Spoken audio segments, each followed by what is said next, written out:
السلام علیکم۔ S M Islamic Urdu میں آپ کو خوش آمدید۔ فرعون کی ہلاکت کے بعد بنی اسرائیل اس کے پنجے سے آزاد ہو کر سب ایمان لائے اور حضرت موسیٰ علیہ السلام کو خداوند کریم کا یہ حکم ہوا کہ وہ 40 راتوں کا کوہ طور پر اعتکاف کریں۔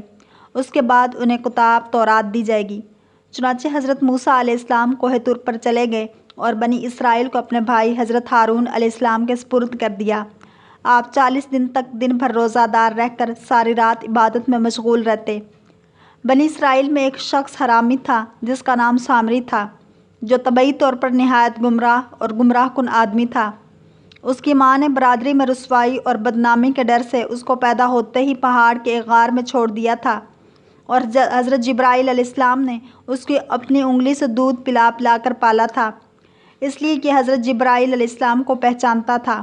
اس کا پورا نام موسیٰ سامری ہے اور حضرت موسیٰ علیہ السلام کا نام بھی موسیٰ ہے۔ موسیٰ سامری کو حضرت جبرائیل علیہ السلام نے پالا تھا اور حضرت موسیٰ علیہ السلام کی پرورش فرعون کے گھر ہوئی تھی، مگر خدا کی شان کہ فرعون کے گھر پرورش پانے والے موسیٰ علیہ السلام تو خدا کا رسول ہوئے، اور حضرت جبرائیل علیہ السلام کا پالا ہوا موسیٰ سامری کافر ہوا اور بنی اسرائیل کو گمراہ کر کے اس نے بچڑے کی پوجا کرائی۔ اس کا راز یہی ہے کہ موسیٰ سامری ازلی شقی اور پیدائشی بدبخت تھا، تو حضرت جبرائیل علیہ السلام کی تربیت اور پرورش نے اس کو کچھ بھی نفع نہ دیا اور وہ کافر کا کافر ہی رہ گیا۔ اور حضرت موسیٰ علیہ السلام چونکہ ازلی سعید اور نیک بخت تھے، اس لیے فرعون جیسے کافر کی پرورش سے بھی ان کو کوئی نقصان نہیں پہنچا۔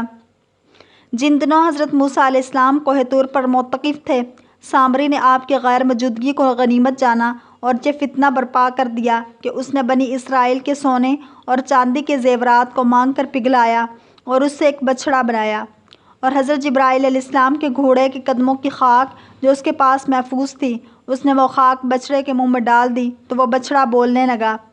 پھر سامری نے بنی اسرائیل سے یہ کہا کہ اے میری قوم، حضرت موسیٰ علیہ السلام کوہ طور پر خدا عز و جل کے دیدار کے لیے تشریف لے گئے ہیں، حالانکہ تمہارا خدا تو یہی بچڑا ہے، لہٰذا تم لوگ اسی کی عبادت کرو۔ سامری کی اس تقریر سے بنی اسرائیل گمراہ ہو گئے اور 12,000 آدمیوں کے سوا ساری قوم نے چاندی سونے کے بچڑے کو بولتا دیکھ کر اس کو خدا مان لیا اور اس کے آگے سر بسجود ہو کر اس بچڑے کو پوجنے لگے۔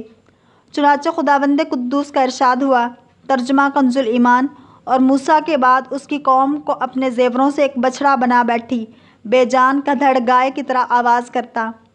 جب 40 دنوں کے بعد حضرت موسیٰ علیہ السلام خدا عز و جل سے ہم کلام ہو کر اور تورات شریف ساتھ لے کر بستی میں تشریف لائے اور قوم کو بچڑا پوجتے ہوئے دیکھا تو آپ بے حد غضب و جلال طاری ہو گیا۔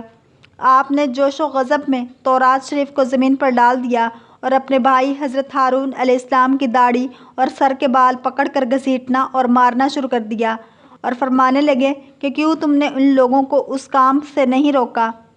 حضرت ہارون علیہ السلام معذرت کرنے لگے، جیسا کہ قرآن مجید میں اللہ تعالیٰ کا ارشاد ہے، کہا اے میرے ماں جائے، قوم نے مجھے کمزور سمجھا اور قریب تھا کہ مجھے مار ڈالیں، تو مجھ پر دشمنوں کو نہ ہنسا اور مجھے ظالموں میں نہ ملا۔ حضرت ہارون علیہ السلام کی معذرت سن کر حضرت موسیٰ علیہ السلام کا غصہ ٹھنڈا پڑ گیا۔ اس کے بعد آپ نے اپنے بھائی حضرت ہارون علیہ السلام کے لیے رحمت اور مغفرت کی دعا فرمائی۔ پھر آپ نے اس بچڑے کو توڑ پھوڑ کر اور جلا کر اور اس کو ریزہ ریزہ کر کے دریا میں بہا دیا۔ اس قرآنی واقعے سے خاص طور پر 2 سبق ملتے ہیں۔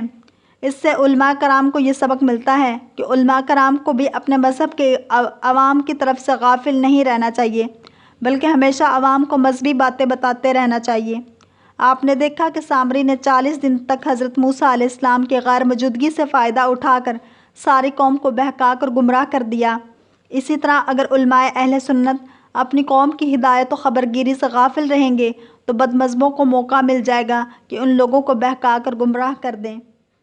اگر آپ کو یہ ویڈیو پسند آئی